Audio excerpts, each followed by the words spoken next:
예, 오늘 말씀 같이 보겠습니다. 오늘 말씀은 베드로전서 5장 5절부터 6절 말씀이 되겠습니다.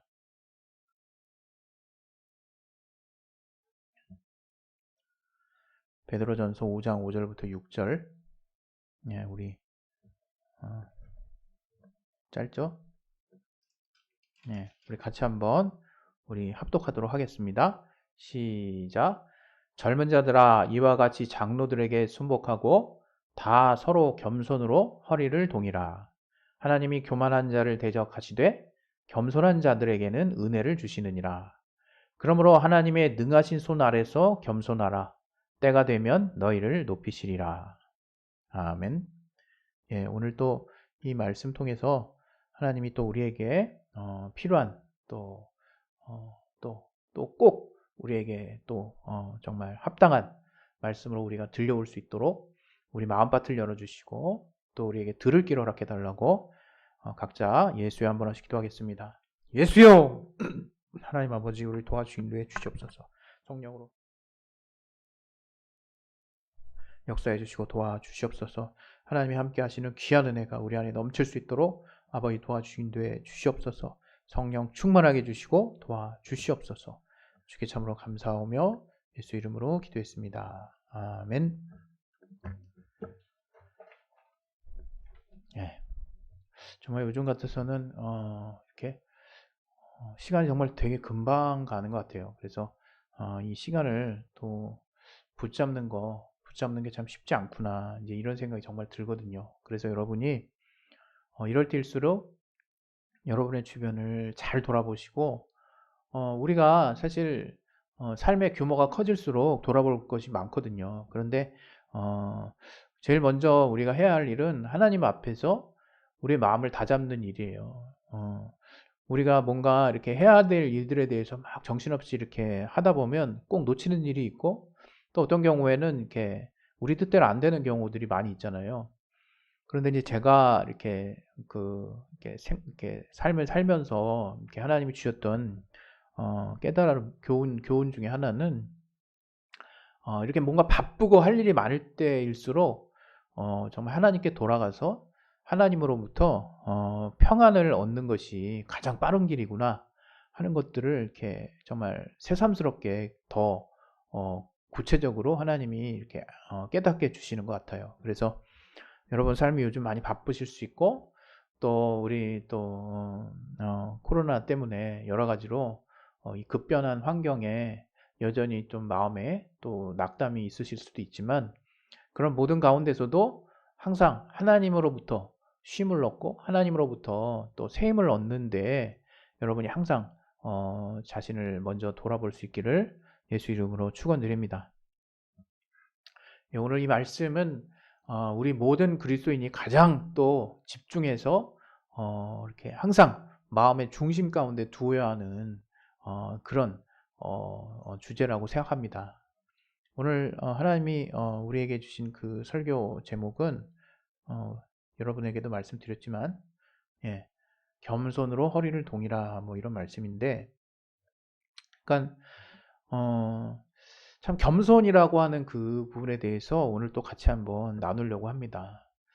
그 2021년도 들어서 이 겸손이라고 하는 주제로 이제 설교를 하는 것은 처음인 것 같은데, 우리 신앙이 새롭게 리빌딩 되기 위해서 가장 또 중요한 그 재료와 같은 거, 그것이 무엇일까 생각해 봤을 때 아무리 생각해도 겸손이 굉장히 그 최상위의 레벨에 있는 것 같아요. 정말 뭐 믿음 빼고는 그 다음 레벨이지 않을까. 오히려 믿음조차도 이 겸손이라는 게 없으면 무력화될 수 있겠구나라는 생각이 들 정도로, 겸손이라는 이 용어는 사실 우리 그리스도인에게 어쩌면 우리 모든 사람들에게 필요한 것이지만 먼저는 우리 그리스도인에게 아주 절대적인 요소가 아닌가. 신앙뿐만 아니라 우리의 삶을 살아가는데 우리가 하나님을 아는 자라면 너무나 절대적인 부분이 아닌가 싶습니다. 분명히 성경에는 하나님이 오늘 같이 나눈 본문도 이제 읽었지만 분명히 하나님이 겸손한 자를 높이신다 그랬어요. 그리고 하나님이 교만한 자를 이제 물리치신다라는 말씀을 또 하셨고, 또 교만은 멸망 또는 패망의 선봉이니 이런 말씀이 또 시편에 있고, 그래서 우리가 잘 아는 바는 교만하면 안 돼, 교만하면 안 돼. 이런 것을 아마 신앙생활하고 얼마 안 돼서 아마 많이들 들으셨을 거라고 생각해요. 그래서 제가 굳이 이것을 설교의 주제로 가지고 오지 않아도 그리스도인이라 하면 또 신앙생활을 하고 계신 분이라면 겸손이 얼마나 중요한 것인가 하는 것을 묻지 않아도 알겠죠. 그러나 또 우리가 이 겸손을 그냥 단지 그냥 머리로 알고 있는 것과 이 겸손한 삶을 사는 것과는 또 너무 또 판이하게 다른 결과물들이 또 우리 앞에 나오기 때문에 이걸 또 말하지 않을 수가 없는 거죠. 하나님께서 분명히 우리를 엄청나게 높여주셨어요. 만물의 영장이라고 말을 하잖아요. 우리 흔히. 또 정말 맞죠. 하나님이 우리를 모든 만물을 에게 이름을 또 부여할 수 있게 해주시고 그들을 직접 다스리게 하셨으니까, 또 우리가 그들을 정말 실제로 다스리고 있는 삶을 지금 살고 있지 않습니까? 물론 많은 부작용도 있지만, 그렇게 우리가 우리의 영적인 요소를 빼더라도 우리가 얼마나 귀하게, 얼마나 존귀하게, 얼마나 높임받은 상태로 지음받았는지 말할 필요도 없을 만큼 우리는 정말 이렇게 귀하게 하나님 앞에 창조됐죠. 또 우리도 아는 바와 같이 우리 영혼에 하나님이 또 그 코에 생기를 불어넣어 주셔서 우리가 생명이 됐어요. 하나님과 교감을 나눌 수 있는, 하나님과 대화할 수 있는, 더 구체적으로는 하나님의 말씀을 들을 수 있고 그 말씀을 순종할 수 있는 존재로 우리가 지음을 받았어요. 그래서 누구는 그렇게 쉽게 어렵게 신앙생활을 막 정의 내리려고 하는 사람이 있을 수 있을 것 같아요. 막 하면 할수록 신앙생활이 너무 어려워. 근데 좀 오늘은 좀 아주 좀 간단하고 명료하게 신앙생활에 대해 설명하고자 한다면, 하나님이 우리에게 들릴 수 있는 말씀을, 우리만 들을 수 있는 말씀을 주셨어요. 심지어 만물은 이미 하신 말씀에 의해서 이미 순종되고 그렇게 살아가고 있죠. 그러나 우리에게는 자유의지라는 것도 주시고 또 심지어 하나님의 말씀을 들을 수 있는 능력을 주셨어요. 얼마나 우리가 귀하게 지음받은 것입니까?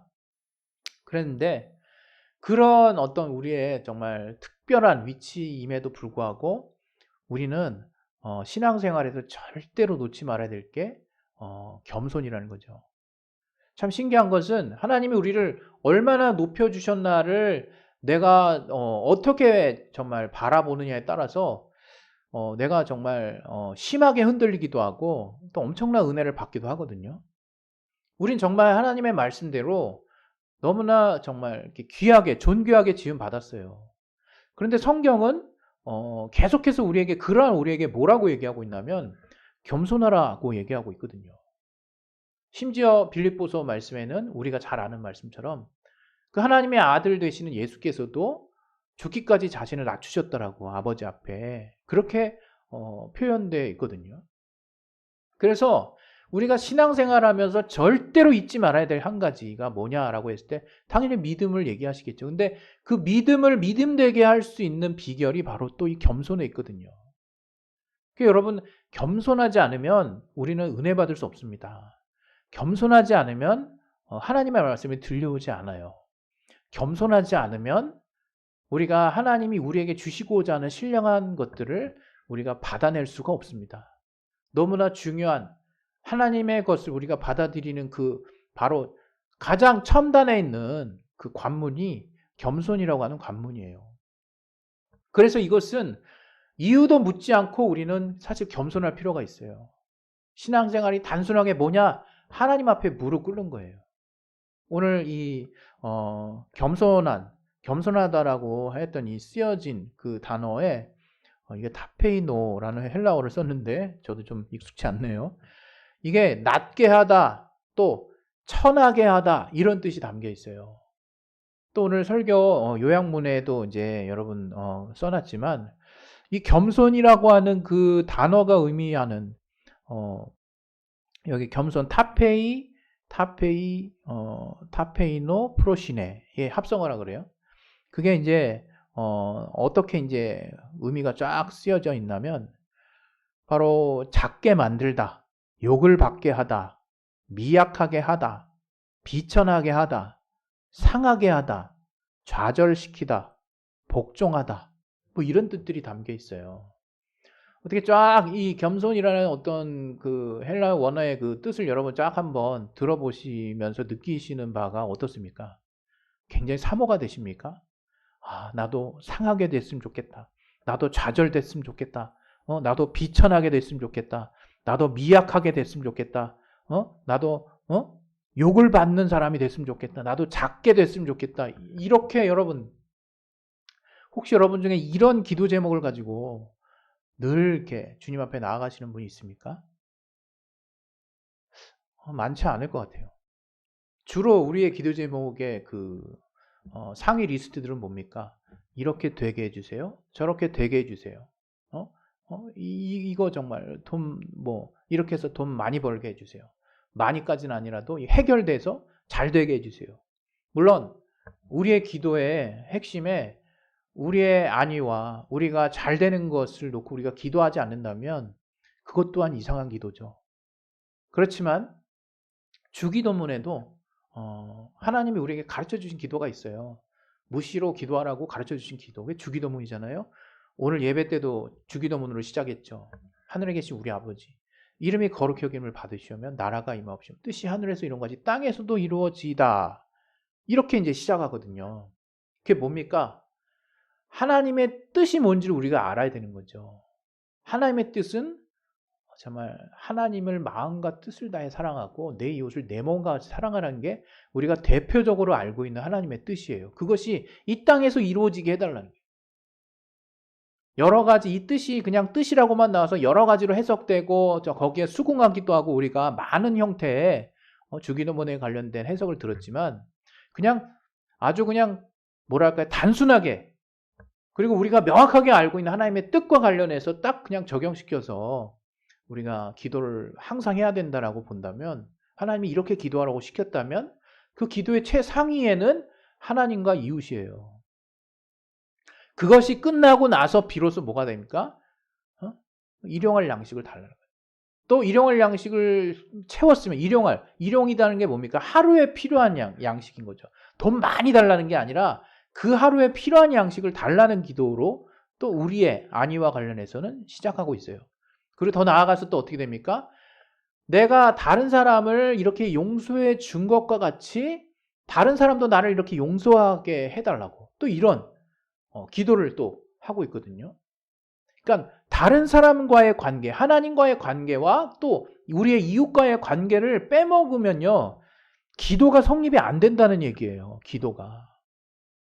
다시 말하면 우리가 우리 이웃을 돌아보고 그들을 정말 이렇게 그들의 삶을 우리가 정말 이렇게 돌아보는 것은 우리가 그리스도인으로서 마땅한 거라는 거죠. 그래서 오늘 이 본문에서 이 겸손이라는 단어도 바로 그러한 의미가 담겨 있는 거죠. 우리 빌립보서 우리가 아는 말씀에 다른 사람의 일을 돌아보아 나의 유익을 돌아본다는, 나의 기쁨을 충만케 한다는 말씀이 있잖아요. 내가 왜 다른 사람의 일을 돌아보면서 기쁨이 충만해질까? 여기 우리 세상에서도 기부를 많이 하는 사람들이 더 그 사람의 삶에 행복이 깃든다는 것을 이렇게 그 사람들의 어떤 고백으로 이렇게 이야기되는 내용들을 우리가 종종 접할 수 있습니다.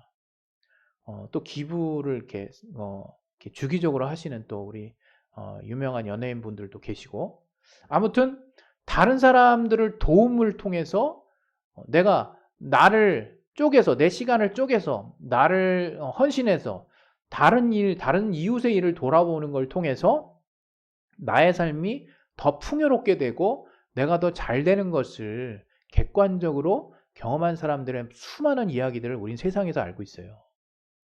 그런데 오늘 이제 본문을 보면 이제 겸손으로 허리를 동이라는 말씀, 그 말씀을 우리가 이제 그리스도인으로서 쉽게 지나갈 수 없다는 거죠. 가볍게 우리가 넘길 수 없는 말씀이라는 거예요. 이 말씀은 도대체 뭘까? 물론 이 시작에, 오늘 같이 읽었던 말씀 시작에 장로들에게 순복하라 그래요. 나이 든 연장자를 말하는 거죠. 굳이 어떤 교회의 목사라든가 어떤 직분자를 말하는 것이 아니라 연장자들, 경험이 먼저 앞선 경험이 있는 자들, 그런 자들에게 겸손하라는 거예요. 복종하라는 거예요. 그러나 이렇게 얘기하면요, 아유, 기독교는 그냥 고리타분하고 뭔가 유교적이고 뭐 이런 식으로 얘기하는 사람도 있더라고요, 실제로. 근데 그 얘기를 하는 게 전혀 아니죠. 여기서 유교 얘기가 왜 나옵니까? 성경 이야기인데.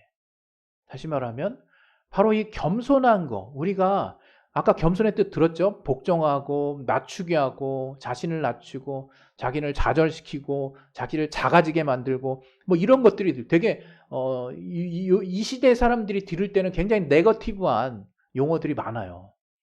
물론 그것이 좀 더 찾아 올라가면 어떤 의미로 이런 말이 쓰였는지가 이제 설명이 돼서 알겠지만 어찌 됐건 표면적으로 드러난 용어들의 어떤 그 의미는 굉장히 부정적이고 막 어떤 경우에는 막 혐오스러워요. 왜? 나를 좌절시킨다 그러니까.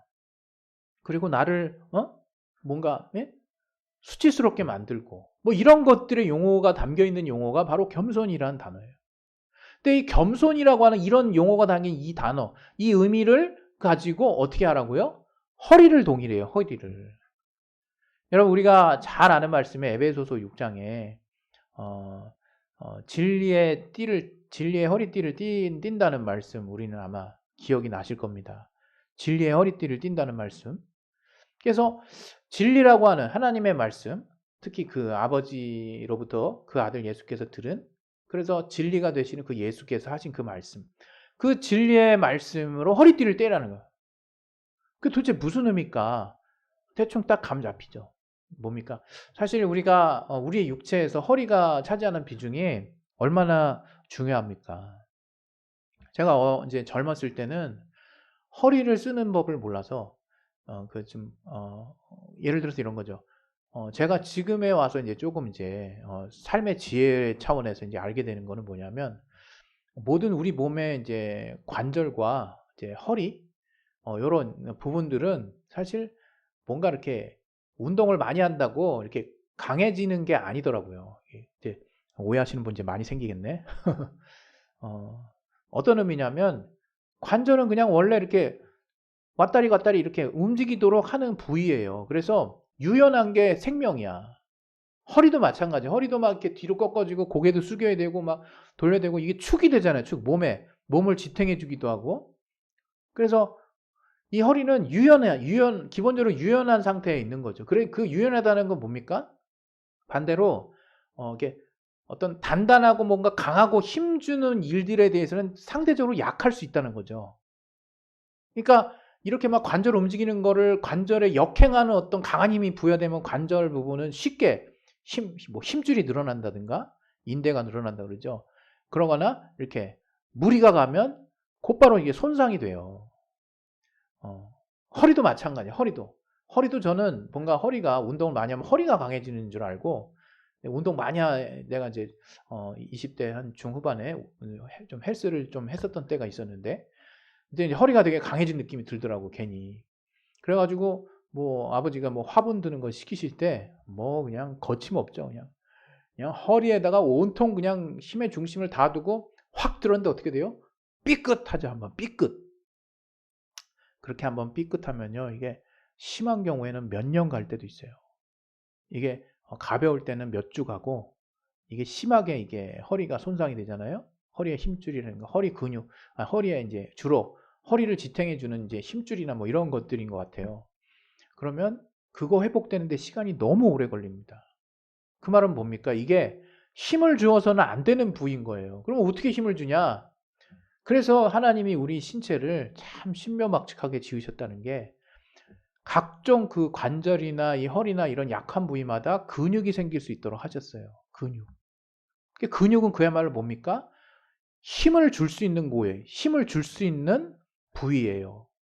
근육은 이제 순수 단백질로 구성되어 있죠. 그래서 그 예를 들어서 허리에 이제 허리 주변에 이게 허리 양쪽을 잡아주는 근육하고 또 앞에 있는 배근육이 이렇게 생기면 내부에 생기면 거기다가 힘을 주면 허리에 무리가 안 가요. 제가 이제 무슨 얘기하다 이렇게 한참 이렇게 삼천리로 갔느냐? 바로 허리. 무슨 얘기냐면 우리가 정말 뭐 일을 하고 어떤 뭔가를 하든 우리 신체에서 허리가 굉장히 중요하다는 걸 알고 있죠. 그래서 그 허리 주변에 근육들이 허리를 받쳐주는 거거든요. 그래서 허리에 이제 힘이 들어갈 수 있도록 그렇게 해줘야 일도 하고 뭐든 거 하는 거죠. 몸의 중심도 잡고 허리가 하는 역할이 장난이 아니거든요. 근데 성경에서도 이렇게 우리 신체의 이 허리를 우리 몸의 굉장히 중요한 부분으로 여겨서 비유로 쓰인 말들이 많이 있다는 거죠. 그 중에 아까 제가 말씀드린 바로 진리의 허리띠라는 얘기를 이제 우리가 들었잖아요. 뭡니까? 허리에 우리 혁대를 매면 정말 우리 역도 선수들 여러분 그 올림픽 때 보시죠. 허리띠가 막 장난이 아니죠. 되게 두껍고 막 이렇게 널찍하고 배 무슨 이렇게 넓적하고 그거 뭐야? 왜 그럽니까? 허리에 힘주기 위해서 허리를 보호하기 위해서 배 근육도 있고 허리 주변을 받쳐주는 근육도 있지만 워낙 정말 상상할 수 없는 큰 무게를 들기 때문에 자칫 잘못하면 허리가 상할 수 있기 때문에 허리 보호대를 차는 거예요. 그 허리띠인 거죠. 우리 남자들 이제 혁대를 매는데 허리띠를 매는데 허리띠 딱 매면 뭔가 이제 딱 중심이 잡히죠. 마치 이 허리띠는 이렇게 허리의 힘을 이렇게 모아주고 그 힘을 낼 수 있도록 그렇게 해주는 역할을 한다 이거예요. 그 진리가 허리띠라는 거죠. 무슨 의미입니까? 바로 허리에 정말 제대로 된 힘, 몸의 가장 중요한 어떤 힘의 근원이 될 수 있는 이 허리에 힘을 제대로 정말 줄 수 있도록 그렇게 하기 위해서 진리가 허리띠가 되어준다 이거예요. 여러분 정말 우리 삶에 힘 빠질 때 뭐 하셔야 됩니까? 진리의 말씀을 들으셔야 돼요. 진리의 말씀을 내 안에 그래야 우리 몸의 허리에 정말 힘의 중심이 있는 것처럼 그러나 그 허리에 정말 허리띠를 통해서 그 정말 힘을 딱 받쳐주고 든든하게 우리가 앞으로 나아갈 수 있게 하는 것처럼 진리가 그런 역할을 한다 이거예요. 우리에게 힘을 정말 받쳐주는 역할을 한다 이거예요. 여러분이 그래서 뭔가 삶이 힘들고 괴로울 때일수록 더 하나님의 말씀으로 돌아가셔야 되는 거예요. 하나님이 내게 하시는 말씀, 또 하나님이 그 아들 가운데 우리에게 이 삶을 제대로 바라볼 수 있도록 안내해 주시는 말씀에 내가 귀 기울여야 되는 거죠. 자, 이것처럼 오늘 겸손으로 허리를 동이라고 말씀을 하고 계세요. 겸손으로 허리를 동이라. 바로 이 말씀은 바로 우리 몸에 마치 힘의 근원과 같이 이 겸손이 사실은 우리가 힘을 낼 수 있는 가장 중요한 어떤 통로가 되는 거예요. 통로가. 저는 그런 말씀을 드리고 싶어요. 우리가 하나님의 말씀 은혜 받기 위해서는 겸손하라고. 이 겸손하라는 말에 참 정말 놀라운 비밀이 담겨 있습니다. 우리가 요즘 삶에 은혜가 안 된다고. 여러분 그 은혜가 안 되는 이유가 뭔지 아십니까? 제가 아는 바로는 기준이 너무 높아졌어요. 그리고 기준이 내려갈 생각을 안 해. 우리는 얼마나 실증을 잘 내냐면 새로운 것도요. 몇 주면 그냥 또 옛날 것처럼 돼요. 막대하죠. 근데 안타까운 거는 하나님의 은혜의 말씀도 오래된 것처럼 대우한다 이거예요. 별로 감흥이 없는 것처럼 생각한다 이거예요. 우리의 어떻게 보면 탁월한 높아지고자 하는 교만함입니다. 저는 그건 그렇게 생각해요. 계속해서 나는 정말 뭔가 더 새로운 것을 추구하지만 나의 기준이 낮아지질 않고 계속 높아지기만 해요. 그래서 하나님이 우리에게 비결을 주신 것 같아요. 삶을 생동감 있게 살 수 있는 비결. 또 하나님의 은혜를 받을 수 있는 비결이 뭐냐? 바로 겸손으로 허리를 동이는 거예요. 겸손의 허리띠를 매는 거예요. 겸손의 허리띠를 매고 그 겸손한 마음으로 진리의 말씀을 또 정말 우리의 힘의 중심 되는 정말 허리띠와 같이 우리가 우리 안에 담을 수 있다면 그 사람은 정말 늘 삶에서 위기가 있을지언정 정말 빠르게, 쉽게 또는 정말 강력하게 이겨내고 극복할 수 있을 거라고 저는 믿습니다. 여러분, 우리의 삶에서 여러분 삶에 기복이 있을 수 있고 어려운 일이 있을 수 있어요. 그런데 그 가운데서 항상 점검해 봐야 하는 거, 제일 1순위가 뭐냐? 지금 내 마음이 하나님의 말씀보다 높아져 있는가? 항상 돌아보셔야 되는 거죠. 여기 교만하다는 말씀, 휘페레 파노스, 참 단어 발음도 어렵네요. 휘페레 파노스. 이 교만이라는 이 뜻이, 이 헬라어가 제일 처음으로 이렇게 나온 용어가, 그 의미가 위로 자기 모습을 나타내는 이런 뜻이 들어있어요. 그러니까 어떤 상황이 벌어져도 항상 그것보다는 더 위로 자기 모습을 나타낸다는 거예요. 그 교만의 뜻 중에 그게 들어있다는 거예요. 우리가 알고 있는 우리의 인류의 첫 타락이 스스로 높아지고자 하는 마음 아니었습니까? 마귀의 속임수에 넘어가서. 그런데 그게 그때로 멈춘 게 아니에요, 사실은. 여러분, 지금 만약에 여러분의 삶에 은혜를 못 받는 게 있다면 어려운 일이 잔뜩 생겨서 은혜를 못 받는다고 오해하지 마시기 바랍니다. 여러분, 어려운 일은요, 우리 어린 친구한테 물어봐도 어려운 일은 있어요. 심지어 우리 막내한테 물어봐도 눈물 나고 어려운 일이 있어요. 우리 넷째, 셋째 다 똑같습니다. 누구에게나 자기에게 처한 어려운 일이 있는 거예요. 그 어려운 일 때문에 우리가 은혜를 못 받은 게 아니다, 이겁니다. 그게 아니라 우리가 지금 어느 순간 마음이 높아져 있어요. 정말 하늘을 찌를 듯이 높아져 있어요. 옛날에는 이거 하나에 감사했어요. 옛날에는 이런 말 한마디에 정말 감동됐어. 옛날에는 이런 대우 하나에 너무나 감지덕지했어. 옛날엔 이 말씀 하나에 정말 뜨거워졌어요. 그러나 지금 반응이 없는 이유요? 뭡니까? 아는 말씀이라서? 아는 말씀이라 도리어 반대예요. 너무 그 말씀을 몰라서예요. 내가 겸손함으로 그 말씀을 받고 있지 않아서 도무지 감흥이 안 되는 겁니다. 여러분, 정말 하나님이 내게 이 땅을 살면서 나를 높이시고 나에게 은혜를 주시는 비결을 하나 주셨는데, 그게 바로 오늘 나눈 본문의 말씀이에요. 오늘 나눈 본문의 말씀, 같이 우리 6절만 또 한번 읽어보겠습니다. 6절. 그러므로 하나님의 능하신 손 아래서 겸손하라. 때가 되면 너희를 높이시리라.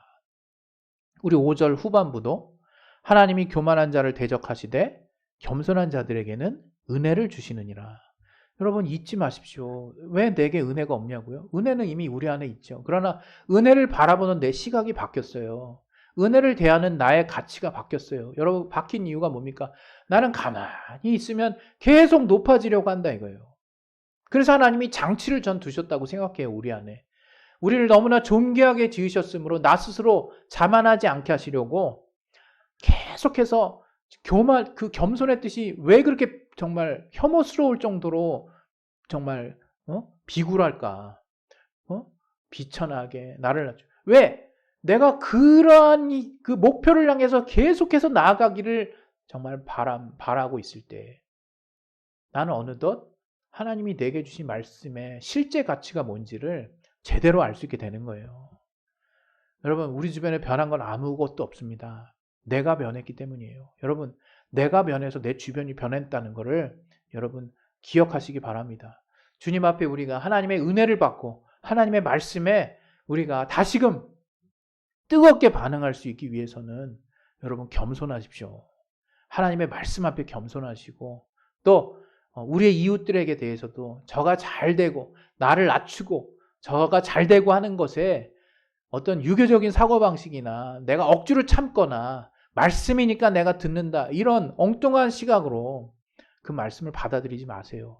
이것은 곧 오늘 결론 낸 것처럼 하나님이 나를 높이시는 비결이고 하나님이 내게 은혜를 계속해서 흐르게 하실 수 있는 비결인 거예요.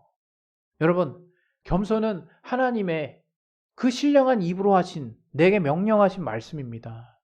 겸손은 이 성경의 전변에 걸쳐서 우리에게 경고하고 있는 말씀이고 우리에게 정말 그 어느 말씀보다도 많이 또 우리에게 권면하시는 말씀이고 우리가 반드시 하루하루 매 순간 생각해야 하는 말씀입니다. 그 말씀을 따라서 우리가 살기 시작했을 때 아마 당장에 내 안에서부터 내 주변이 달라지기 시작할 거예요. 여러분, 기준이 다른데 그 원인은요, 여러분 해가 바뀌고, 여러분 취향이 바뀌고, 여러분 또 삶의 또 환경이 바뀌면요, 여러분이 또 정말 불만하고 여러분이 어려운 일들 또 다 바뀝니다. 옛날 같으면 어렵다라고 말하지도 않았을 내용을 또 어렵다라고 얘기할 수도 있습니다. 이런 상대적인 거에 여러분 스스로를 막 방치하지 마시고 주님의 절대적인 진리의 말씀을 따라 여러분을 계속해서 낮춰보십시오. 하나님의 말씀 앞에서 낮추시면 됩니다. 그러나 어떤 사람은 또 이렇게 받아들여요. 내가 하나님의 말씀에만 순복하면 되지. 내가 저 사람한테 내가 왜 굴복해? 하나님의 말씀이 있는데. 그 사람은 가나다라 마바. 가 알고 나를 모르죠. 가밖에 안 간 사람이에요. 참 정말 깝깝한 사람인 거죠. 그 하나님 말씀대로 순종하면 우리 이웃에 대해서 당연히 돌아봐야죠. 나의 목숨처럼 이웃을 돌아봐야죠. 정말 다른 사람의 일을 더 돌아봐야죠. 그렇게 되는 게 당연한 거죠. 그런데 참 신기하게 내가 하나님을 섬기지만 내가 내 주변에 대해서는 내가 굴복할 수 없어. 내가 저들에게 꿇을 수 없어. 이렇게 생각한 사람이 있더라 이겁니다. 그건 정말 남 놓고 기억자도 모르는 사람이랑 별반 다를 게 없어요.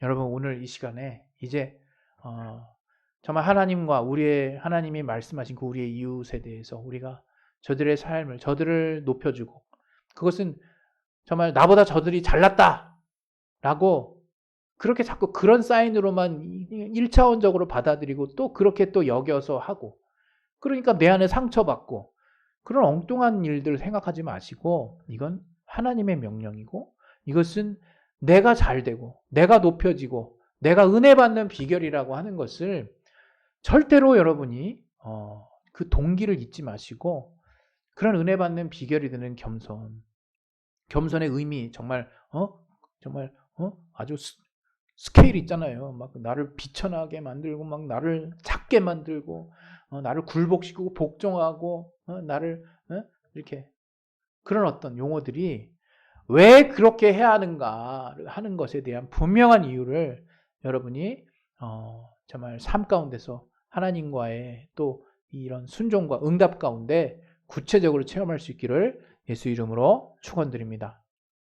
우리 시간에 이제 기도하겠습니다. 기도하실 때 하나님이 겸손으로 허리를 동이라고 하시는 그 이유는 바로 내가 정말 그리스도인이고 그리스도인으로서 마땅히 그렇게 해야 되기 때문에 하나님이 우리에게 명하신 것이기도 하지만 더 본질적으로는 그것이 결국 아버지 하나님 앞에 아들 예수께서 보여주신 최고의 모습이었고 또 그렇게 따라가는 우리들을 향해서 하나님이 내게 그렇게 겸손으로 향해 나아가는 모든 자들에게 하나님이 은혜를 주시고 높이기로 작정하신 하나님께 복받는 비결이라고 하는 것을 여러분이 잊지 않으시기를 바라시고 예수여 한번하심으로 내가 겸손한 자가 되게 도와달라고 우리 기도하겠습니다.